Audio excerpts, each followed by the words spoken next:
This is a good day for our country, and I'm sure a very proud day for all of you. I'm pleased that we can meet together today as the Equal Pay Act of 1963 goes into effect all across this great land of ours.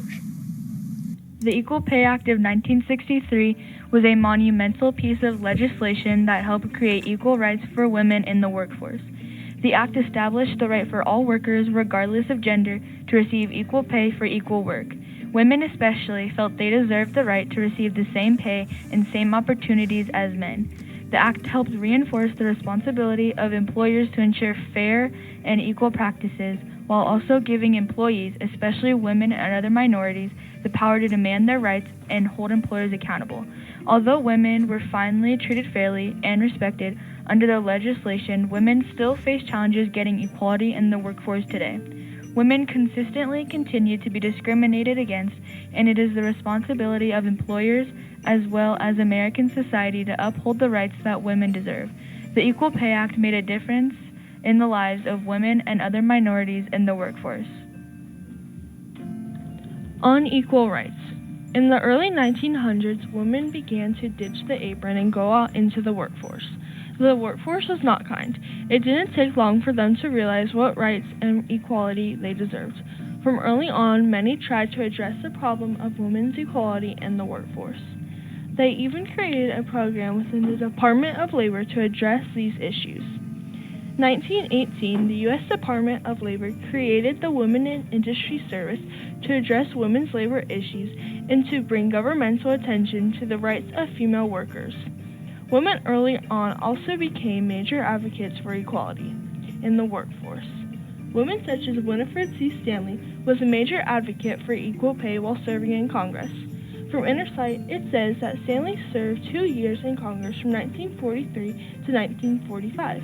And in 1944, she introduced an equal pay amendment to the National Labor Relations Act that would have made it unlawful to discriminate against any employee on account of gender.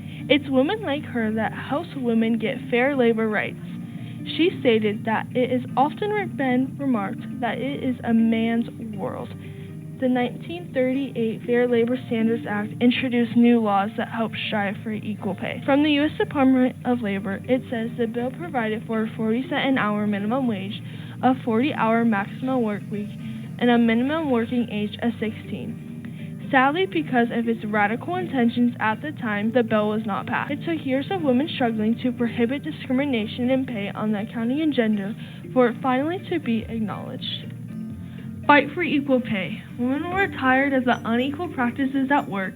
Many women decided that they would join together in protests. Protests broke out all over the United States in unification to press the government to get equal pay. From Time.com, it says, in 1983, communications across the country ground to a halt when the majority of workers for Western Union Telegraph Company went on strike, partly to ensure equal pay for equal work for its male and female employees. The strike wasn't ultimately successful, but it was a very early public demand for fair pay for women. This strike was made to make an effect to have equal pay. More efforts have been made to help women with the pay they deserve, but they needed a leader to help them become successful. From the article Esther Egerson Peterson, it says, in 1944, Peterson became the union's first lobbyist in Washington, D.C. At her first union lobbyist meeting, all the men stood up when she walked in. Peterson didn't want to be treated differently and announced, "Please don't stand up for me. I don't intend to stand up for you." Esther did this to show that she believes in equality. Esther showing her belief in equality helped others see that she's a great leader. Also from the text of Esther Egerson Peterson, it states, one of Peterson's main projects involved raising the minimum wage from 40 cents to 75 cents an hour. Even though she didn't succeed with this fight, she eventually got to the point where she succeeded in helping with equal pay. Women have been going through struggles for years and finally saw some changes. Securing the rights. In 1963, the 88th Congress of the United States passed the Equal Pay Act. It was signed into law by President John F. Kennedy. I must say I am a strong believer in equal pay for equal work, and I think that we ought to do better than we're doing. This law states no employer having employees subject to any provisions of this section shall discriminate within any establishment in which such employees are employed. This means that there should be absolutely no unfairness between the pay of men and women in the same profession. The day the Equal Pay Act was enacted was a great day for all women in the United States to create a greater world overall. From the authors Rose Catter and Sarah Estep, they state, further legislation built on this core principle to not only make it easier for women to participate and stay in paid work, but also be paid equitably. This law gave people the right for employees to be free from the discrimination in their workplace and allow women to be paid as equal to men. Even though after the act women were happy, a lot of people had their own opinions. From Carrie Ann Renzoli, she says, instead, 46% of men and 30% of women believe the problem of equal pay and gender parity has been made up to serve a political purpose and is not a legitimate issue.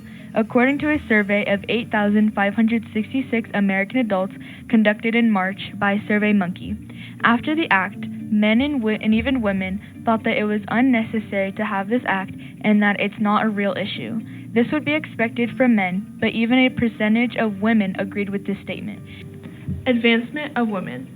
The rights for women were still affected even after this law was signed.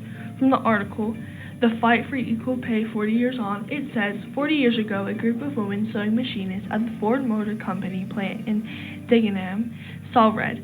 They discovered that men who were doing the same work as them were paid 15 cents more. The woman walked out of the plant on June 7, 1968, in support of a claim that would not only pay them the difference, but that would recognize their skills and put them on a higher grade.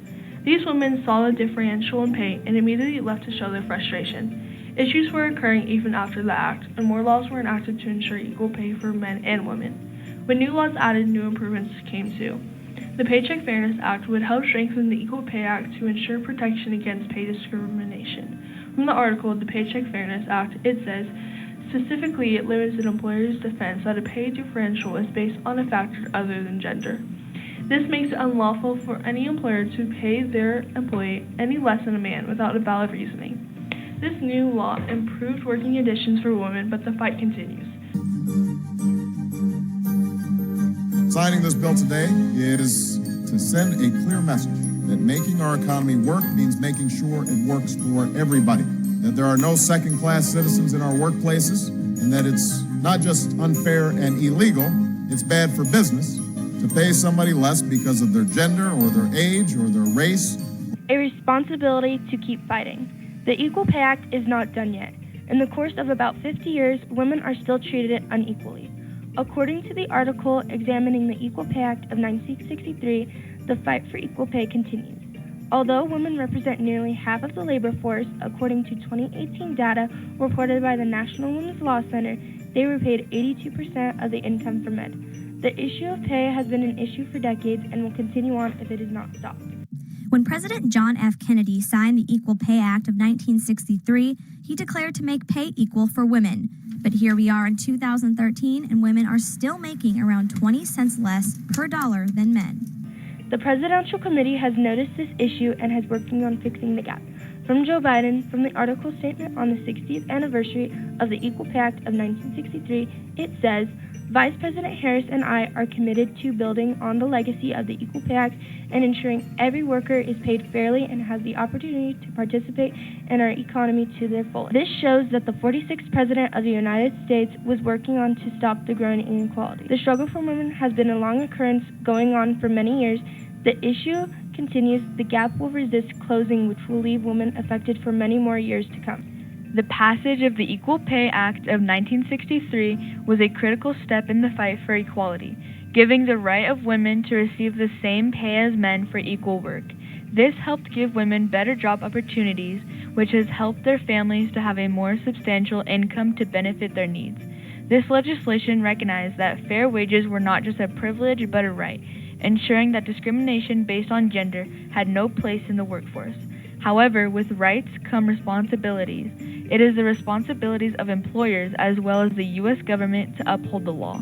Though progress has been made, the fight for true pay equity continues even today.